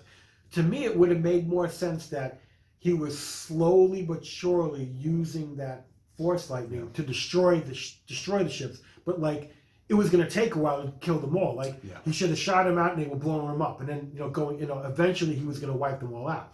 But it almost looked like he had it out there and he was immobilizing everybody. Yeah. But then that was it, and I'm like, that's not really as impressive as I would have expected. I would have expected, because when he started doing that, I was like, wow, he's going to be blowing stuff up, and he did, and I was like, that didn't make sense. And they had, in all these. I think what was amazing is that just this unknown region had this entire Sith people in the stadium. Yeah, I have a funny. When I was thinking about this. When I was watching the scene, and you just see like all the Sith in there, and I'm sitting and I'm going like, where the hell did all these guys come from? Are these like are all Sith followers? Are these all dead Sith, ghosts? No. Or are these all real Sith? No, like, I think. What did they do to this? Did they sell tickets for this and that? I think this is like the Sith cult. that basically worship the Sith. Yeah, and they're it's just all there. crazy. And they're probably. But what was I'm really like, cool, really, like you know, it's like a rave. Was it like a rave? Everybody got the flyer. But did like, you catch this? And guys, if you watch this, I want, when you go to the film, or if you're looking at this now, I want you to think back to the scene where Palpatine's in there with all the Sith around in this little arena that they basically had. When they're all chanting, it almost sounds like the opera voices from the Phantom Menace when Darth Maul is introduced. You know, from the music that John Williams does. I would have to think about it. That. I would have to see that again. You know, if I'm going to see this again 2 more times, I already got tickets. Yeah. And I am so positive that it's very similar in nature, and I'm like, that's kind of cool. Like if they were able to pull that in, and it's harkening back to episode 1, where now you know why you're hearing this chorus of voices during his scenes. Like wow, like that. Yeah. That would be really cool. Now I don't know if I'm making that up or it's a real stretch, but I can't wait to actually listen to that again, because it sounds very similar, in my opinion, to that track with John Williams. You know, like, and even John Williams gets a cameo in this. Yes. He gets a bartending when they go when they're on the. It's almost like what planet are they on? I don't remember the name. But they're looking for that. But it's basically like it's almost like another type of cantina. Is it Babu? What was that character's name? Babu. The bartender's name? No, not the bartender. No, the little guy that wiped up 3PO's memory. Babu or something like that. Babu something. But when they were trying to look for him. They go into this bar. John Williams is definitely the bartender. Yeah, 100%. He's the bartender. And we confirmed that by staying for the credits and watching it. I'm like, look, John Williams was whatever. No, there is some really cool stuff. I like seeing that. And so the end of the film. Wait, so like all the Sith guys that are hanging out there, what about like the one guy who was like sick and couldn't make it, and he's just like, oh man, I'm glad I missed this. I'm glad I missed this show. This is stuff that probably really happens. There's one guy sitting there going, we're gonna go tonight. But one thing that I thought was really cool, again, they're trying to listen. This film did a lot of fan service, and I'm okay with that. I really am, because they didn't lean on it. I didn't think. Right, I didn't exactly. think it was over the they top. They didn't make it like the central locale for an enormous segment. Right. It was literally like. But it is the finale of a 9-film saga. Yeah. And I'm okay with the amount that they ended up using. And I'll be honest with you, like, somebody was sitting there in the beginning with this movie and saying, okay, we want to get these things in, make a list, get this where we put them in. Right. And you basically, at the end of the day, you had you were able to check off the boxes for Harrison, Han Solo, Carrie Fisher, Princess Leia, Chewbacca, Luke Skywalker, 3PO, R2D2. You basically had all the new characters, but you got to see Endor. Yeah, you got to see both moons of Endor, and you got to see Tatooine. You got to see Tatooine at the very end. You got to see Ewoks. You got to see the Cloud City. You got to see Cloud City. Yep. You got to see, the farm that Luke Skywalker grew up on, which was great. They even brought back the silly little animals from. Oh, the porgs from the The Last Jedi. They brought back the porgs because I think those were a little I think bit of people a enjoyed fan favorite. Yeah. You had this one was unexpected. The pilot. Oh, Wedge Antilles makes an appearance. Now I knew he was going to be in this film. I didn't know how. Is he playing Wedge? Oh, is yes. Wedge still alive in this? Is Wedge still alive? Yeah. Okay. Wedge was the gunner. He was the gunner inside. Yeah, I know, but so many people died in pilots died. I wasn't sure if he actually died. No, he didn't. In the first trilogy, die. in the original trilogy. No. Wedge goes on to become a general. He's okay. Okay. No, Wedge is awesome. So that was glad that cool. he made it. Lando Calrissian got Lando Calrissian. The one thing that was, I thought, towards the end, where Rey, after she kind of gets knocked down by Palpatine, when she's getting up, she draws on the Force, and she draws on the Jedi before her, these voices. Yeah. And you start hearing there's all voice sorts after of voice. voices. And you want to talk about a list? This had Hayden Christensen as Anakin. You had Samuel L. Jackson. I heard Mace Windu. Liam Neeson. Liam Neeson was in there as Qui-Gon. Of course, you hear Luke. I'm pretty sure you hear. I don't know if you. I'm pretty sure you hear Carrie Fisher just say Rey. I think so. Which they probably just ripped that from another take. Mm-hmm. The actress that played Luminari. And I think all those names are in the credits. All those names are in the credits. Yeah, So there's a ton. I don't know if I heard Yoda. I saw Yoda and said Frank Oz in the credits, but I don't remember hearing.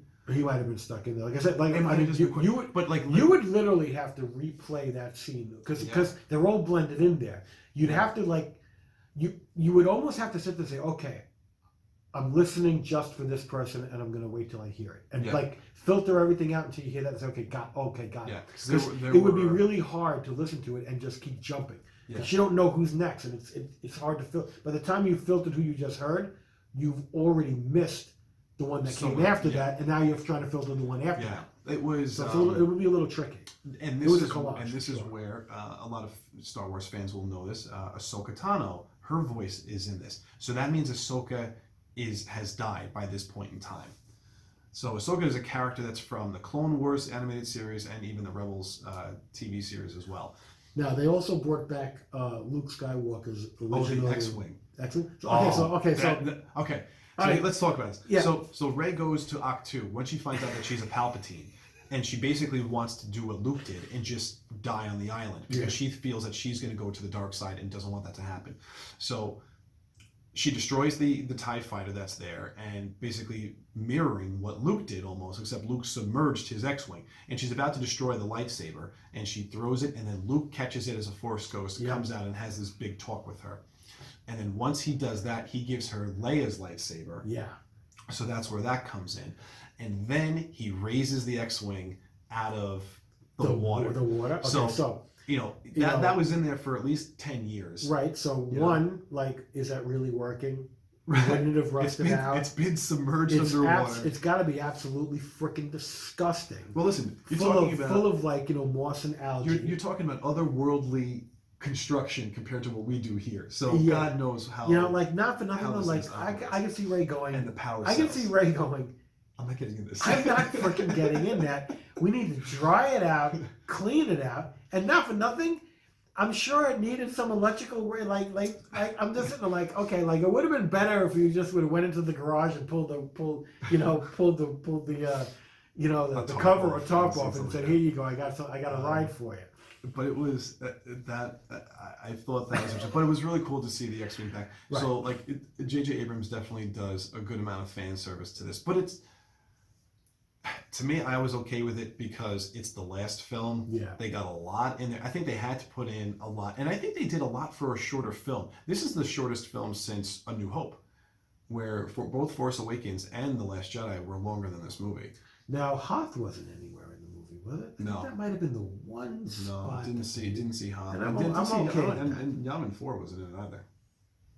Yavin wasn't in it. No, I don't think so. But and at the end you do see a small little cameo of the Ewoks for a split second. You see two Ewoks on one of the moons of Endor. But no sign of Jar Jar Binks. No sign of Jar Jar. Or any of those people.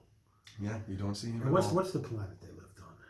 Naboo. Naboo, yeah. No, none of the Naboo. Well, I bet you there's either a Naboo starship or a Naboo cruiser in all those starships that were there. Well, we don't see them. I bet you in the director's cut or the deleted scenes, there's a scene where all these freaking Nabooians are jumping up and down as one of the starships crashes at the end of the film, and they're just even though just killed. We went out to it, we filmed it, we had to, we checked it off our list, but we're cutting it from the film. Sorry, it's on the deleted scene somewhere.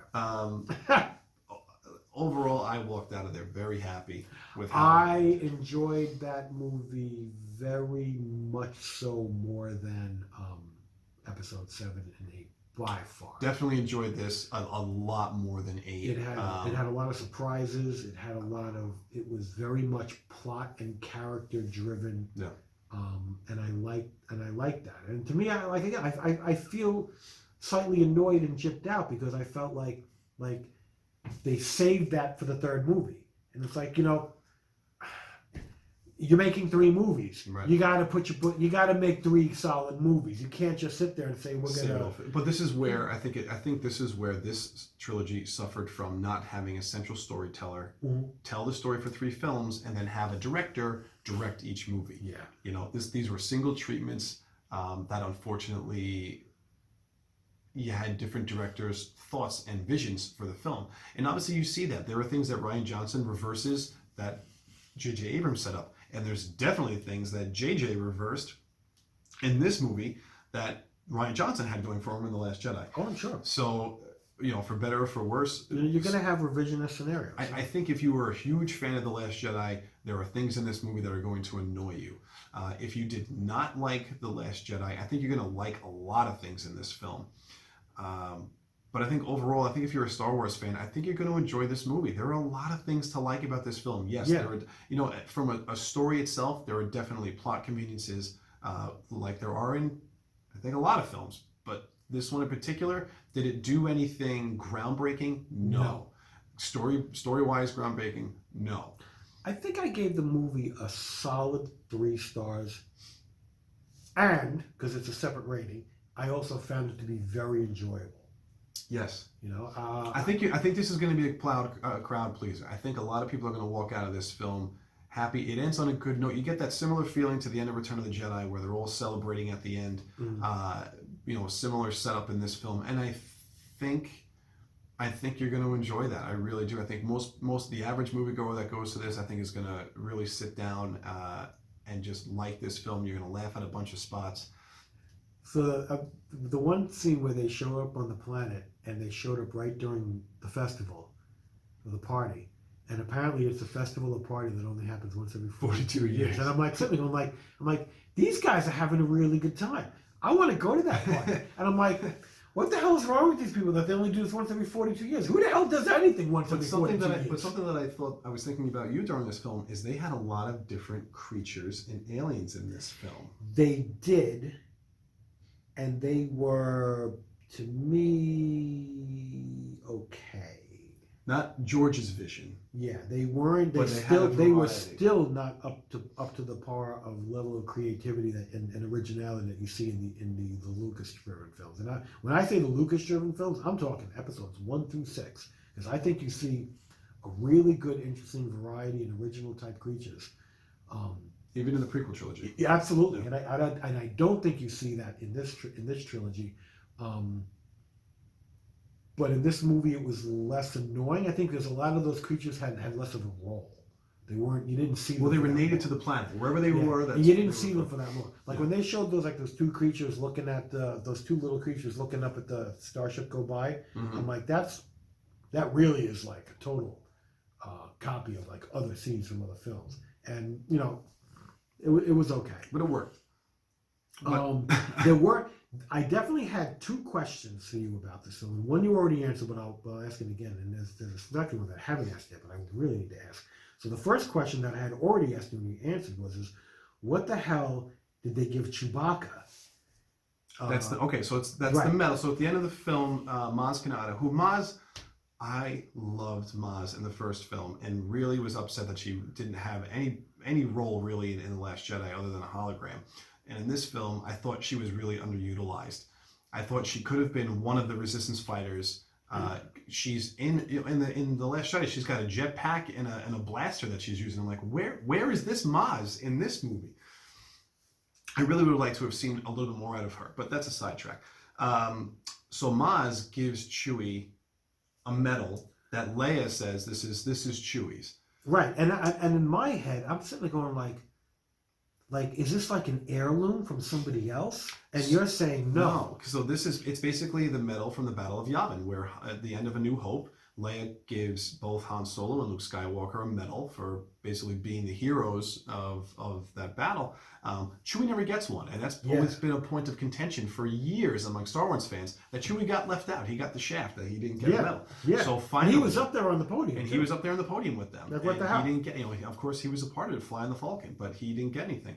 And now finally, Chewie gets his medal. So to me, that was a huge fan service that he got that. I loved Chewie's reaction when he found out that Leia had passed. You could see he was He was truly, like truly wailing, hurt arms and flailing. upset. I really liked that a lot. I was very happy with the characters and how most of most of the characters were shown and put on film. I thought they all had a good amount of screen time. I didn't feel like someone really outshone anyone. I still would have liked a little bit more R2. I love R2, and I think he kind of got the shaft this whole sequel trilogy. I think they did too. And at the end of the day, I know that had Lucas, and I mentioned this, had Lucas been at the helm, yep, there would have been much more significance to their characters, and there would have been a very poignant, I think, finale for them. I think 3PO got a good showing in this. The film. Entire trilogy, the entire 9-movie sequence, to me, is the story of R2-D2. Yeah, you could argue 3PO. And 3PO in there. But 3PO doesn't really come in until really the second film. Yeah, because R2-D2 is really actually pivotal in the first, in episodes 1, 2, and 3. Even in 4, 5, and 6. Well, I know, and 4, 5, and 6, whereas 3PO is just being created in 1. Yeah. To me, it's like it's almost like the story through the eyes of C3. And R2, and R2 is the one who never had his mind wiped. Yeah. Where 3PO did in episode 3. Yeah. So I always felt that had this been Lucas's his trilogy, that it would have been more impact. They would have been more significant and more impactful. And what was your second question? My second question is, okay, so at the very end, after Rey buries Luke's and Leia's lightsaber. Yes. What lightsaber does she have? So what saber is that? So that's her. I don't remember seeing that saber. I'm happy they did this because in Return of the Jedi, Luke obviously had lost his lightsaber from Empire Strikes Back. We get his hand cut off, so he creates his green lightsaber. In this film, everyone keeps going back to his original lightsaber, and they're using the blue one for most of this trilogy. So Rey takes that one, and then also the one that we find out that Leia had used, that she had built one. She takes them back to the Skywalker homestead on Tatooine, and she buries them. She wraps them up in cloth and buries them. And what's the point of that? I think it was kind of more like safekeeping? No, I think it was just like more a sign of retiring them, and just to bury them, because you're not going to destroy them or anything like that, but you're going to bury them. But somebody should have them. I almost feel like they should go in the Jedi Museum. Well, they should have been. Yeah, I mean, I don't know if they really needed to bury them. Like she could have held them in her own little hut or wherever she ends up living in her little abode. But basically, what we end up finding out is that Rey creates her own lightsaber, which is what. Is that what she did? She created her own lightsaber. She created her own lightsaber, and it's yellow. Okay, which is the first time ever seen on screen. Yellow has been the color of the lightsaber in video games and in comic books, but we've never seen it on screen before. But do Jedi create their own lightsabers? They do. I thought they outsourced that to somebody. No, that's people that do that. No, stuff. that's part of your Jedi training. Where do they get the crystal to power it? Well, that's a long conversation for another time. Okay, because I go for the record. I know that Chris if Chris really wanted to, he could actually write down a history of all the lightsabers and where they go and where they wind up and all the different modifications that may have been made. Because he's probably built every single lightsaber that's been in these movies. But there's like they basically harnessed all the different components that they need. They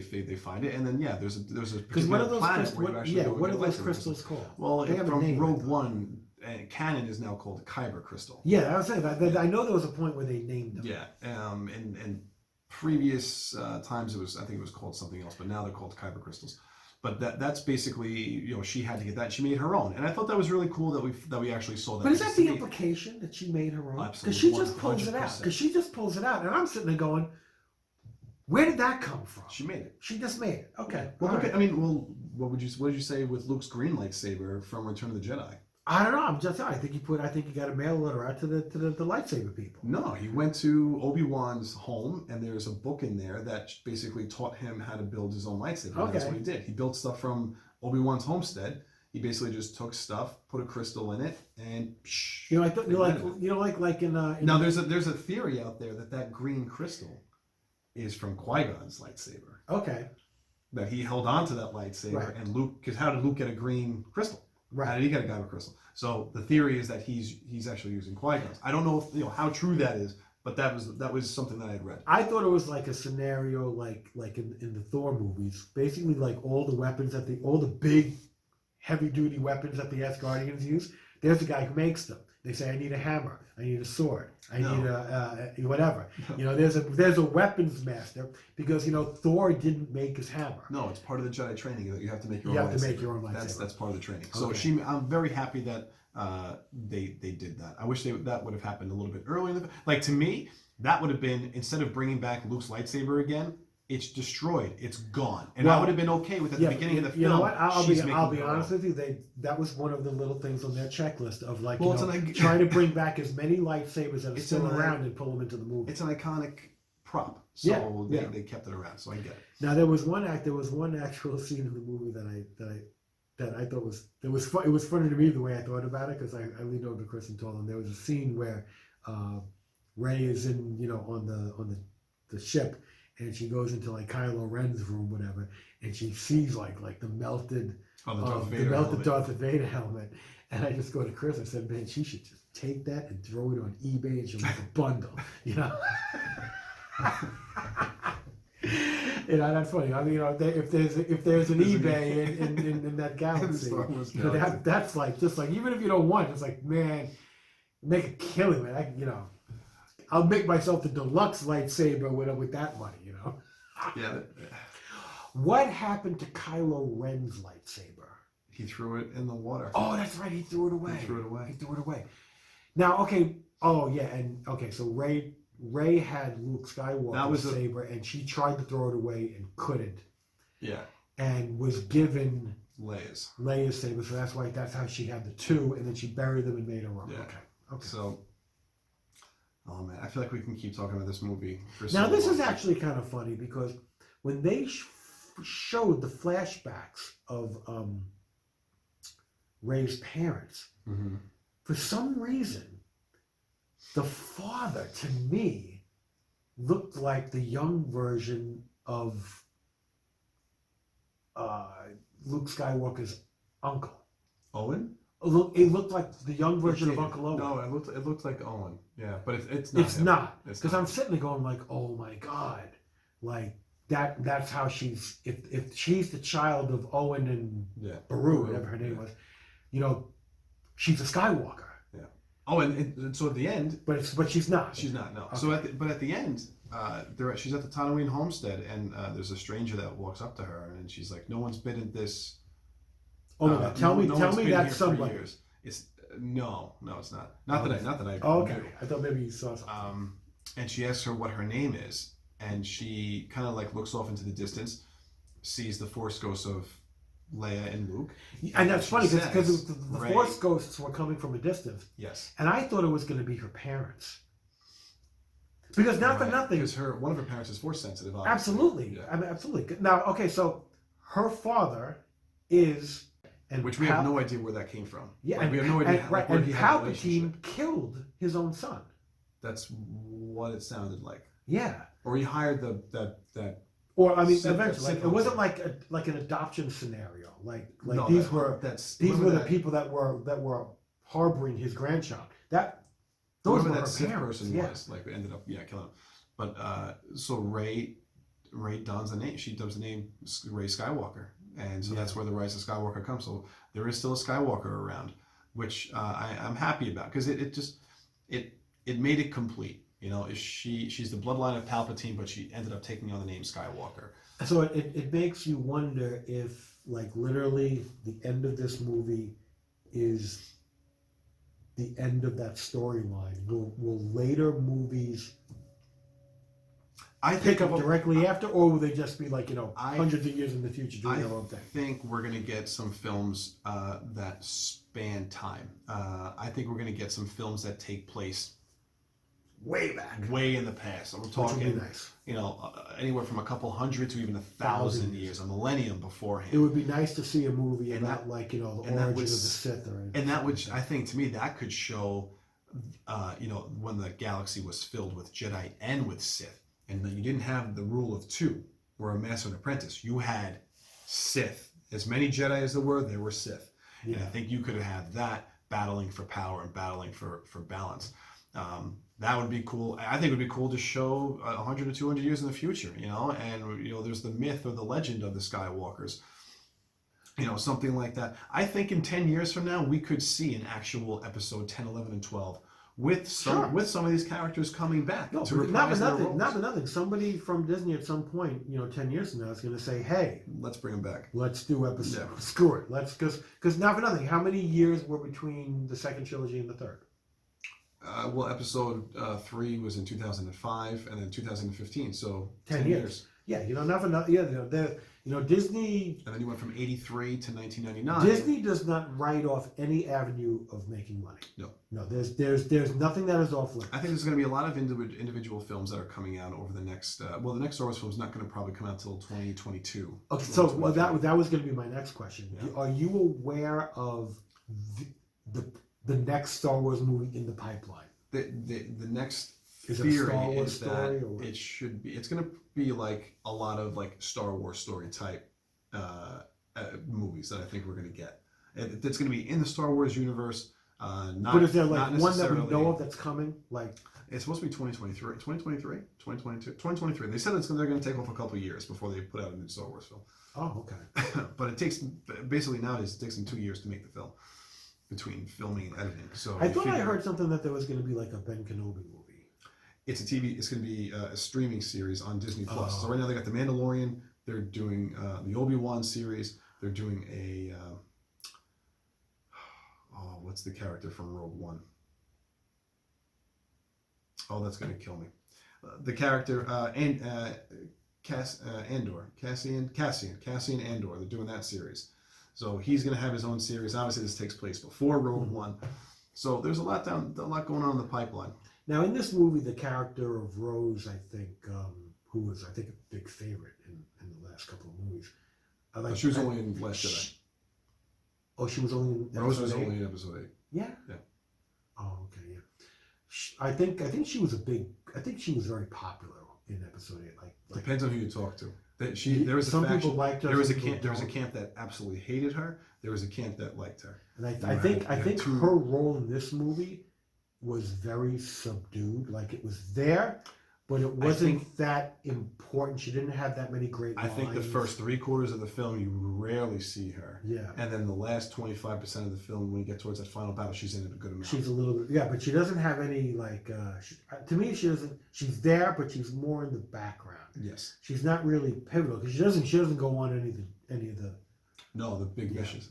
But I think that was the right call to put Rey, Poe, and Finn front and center. Keep them together. We want them on the adventure. Yeah. Now they at the end of the movie when they were celebrating, in the vein when they get back to the base, when everybody's together congratulating each other in the vein of diversity and appeasing everybody, there was an actual lesbian kiss. This was a big thing where this got aired. Now I forget the character. I don't think she was in the Last Jedi. She was like a second in command. Yeah, she's on the ship in Episode 8. Yeah. I don't know. It was made to be a really big deal by a ton of media news outlets, but it wasn't. It wasn't showcased in this movie. Yeah, they talked about that. They talked about it like a day or two ago. That's how I knew it was going to come. I knew it was happening. The lesbian kiss. Yeah. Oh, see, like I said, I haven't heard any of the buzz. I've been avoiding all the buzz because I just wanted to see the movie and watch it. I mean, it's great. Yeah, sure. I had no problem with it being in the film. I don't know why the news was making it out to be this huge thing. I think it's in passing. It's not even like it was. Yeah, it was right. It was actually like when it was actually one of many scenes of people embracing this and that. And it wasn't a main character. And when they showed it, it was actually kind of far in the background. I mean, it wasn't like like you need a microscope to see it. Right. Like it wasn't like like a close up. You know what I'm saying? So it was But done that's subtly. something You know, and I think at the end of the day, you got somebody at the Disney they're going like, okay, we hit all the diversity buttons. But even like with that, it's like I'm not saying it's a big deal. No. Yeah. I'm But saying, like I wanted to point it out, but I didn't even realize that the media was pointing it out. If the media was pointing out, but if you were going to make it a big deal, then, or if they were making a big deal, make it a big deal for the right reasons, not because like, oh look, it's the first time Star Wars is putting this in film. But I think it is. And it's like, it is. But it's not. But it is. It is. It is the first, lesbian, gay and or lesbian kiss in a Star Wars film. And, they got it in. They got it in at the very end. They got that in. But to me, it was interesting.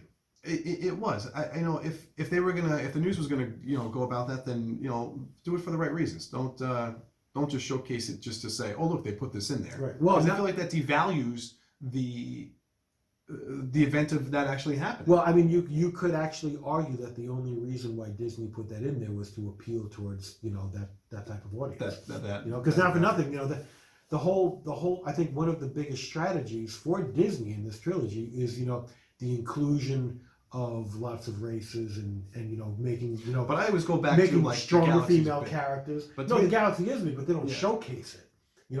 They make it front and center, and they want to hit as many demographics as they can to appeal as much of a wide audience as they can. And it is the politically correct thing to do, but I don't think they're doing it just to be politically correct. I think they're doing it, to appeal towards the widest possible base. Even in these subtle little things, they're going to get, they're going to get that like seal of approval from somebody and say, oh, you know what? Oh, yeah. And more people, and they're going to, and because they want more people to go to the film. Yeah. And that's how you sell product, that's how you sell products. I don't know that they were doing it to break political ground. I think they're doing it for product, and they're making like, oh my god, what's the box office? They're predicting 450. I was going to say that we this is the first time I think we've like you said we reviewed it, and literally this is like opening day. This is preview night. Yeah, like so. Tomorrow's there is. day. Yeah, we're gonna find out the box office. They're predicting 450 for the weekend, worldwide. Oh, worldwide. Yeah, I'm curious what the U.S. gross is. Probably 200. I'm gonna say 200 million opening weekend. Yeah. I'm predicting 2. I'm gonna say 2. And just to give a little a side note, when we were talking about like how this was like a 42-year journey from episode 1 to episode 4 all the way to through 6, and then from 1 to 3, and then 7 to 9. That's a long time frame. And when you think about it, it actually is kind of sad that there are people that love these films in the beginning and never got to see how it ended. And you think about that because you think about Carrie Fisher.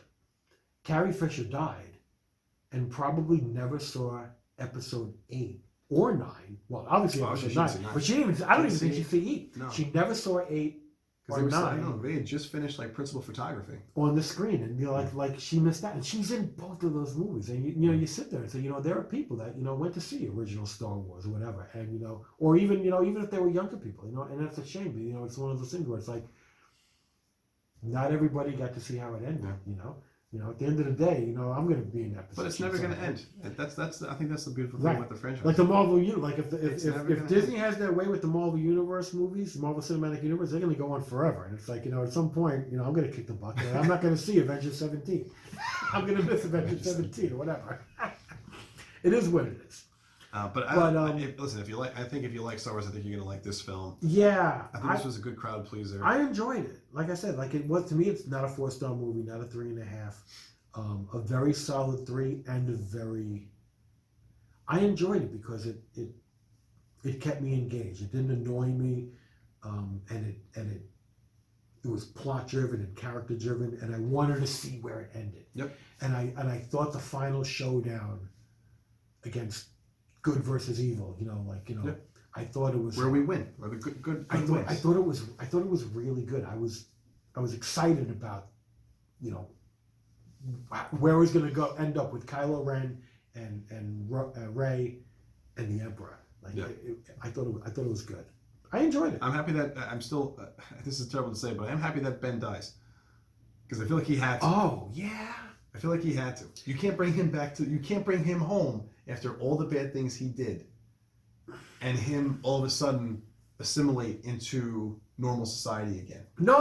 I think he had done too many bad things. I thought it was going to end with them two on the throne, the merging of potentially the dark side and the light side of the Force and coming together, and I think and Ben turning good, like them ruling together. I think it could have went that way. I'm not usually too happy when characters die in films.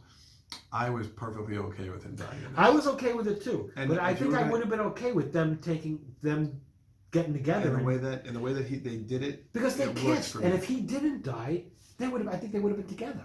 Oh, I think so. I think that would have been the plan, of course, but I just don't think you could have had them together. Like, you can't bring him back to Finn and to Poe.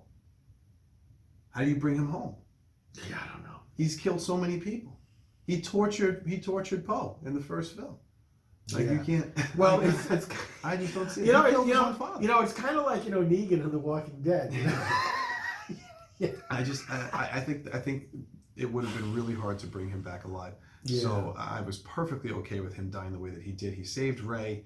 They had their moment together, and then that was it. I'll tell you, like the way that their final scene ended, like with them like on the ground, and yes, to me it almost had like a Romeo and Juliet type. I feel like it's like a tragic love story.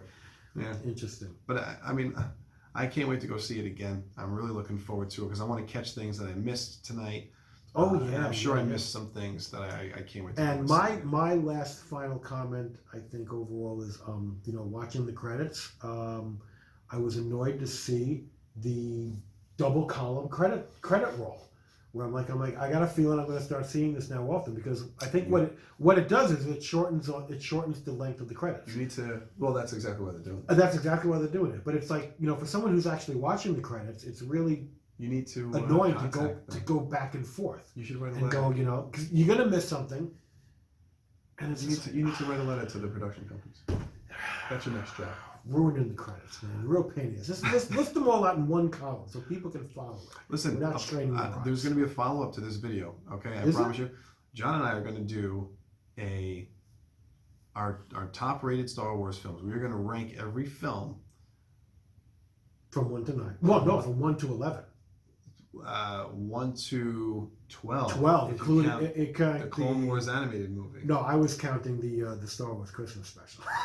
Well, that's a TV series. That's a TV show, that's a TV movie. That's a stretch. That wasn't in the movie theaters. Neither was the Clone. Yes, it was. The Clone Wars was in the movie theater. I saw it. The cartoon? The animated show. Yeah, the animated movie. Well, TV movies count. So, I think with that we're going to end up signing off. But you definitely have my seal of approval. Please go see this film. Don't miss it, especially on the big screen. All right?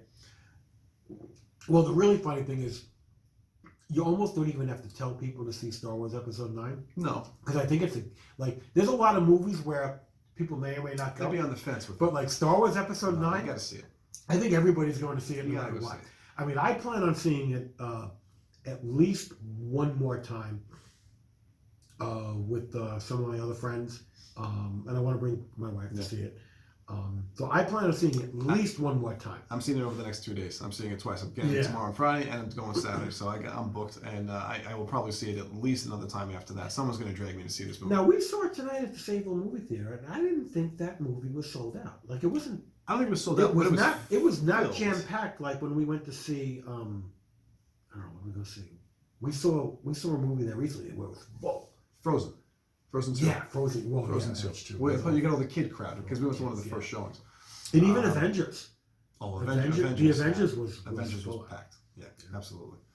But guys, with that, we're going to sign off for episode 29. We hope you enjoyed the review. Thanks a lot for tuning in. Join us in next time for groundbreaking episode 30. Yeah, episode 30. We're hitting a big number there. So we're happy with that. Thank you guys so much for supporting us and watching and listening.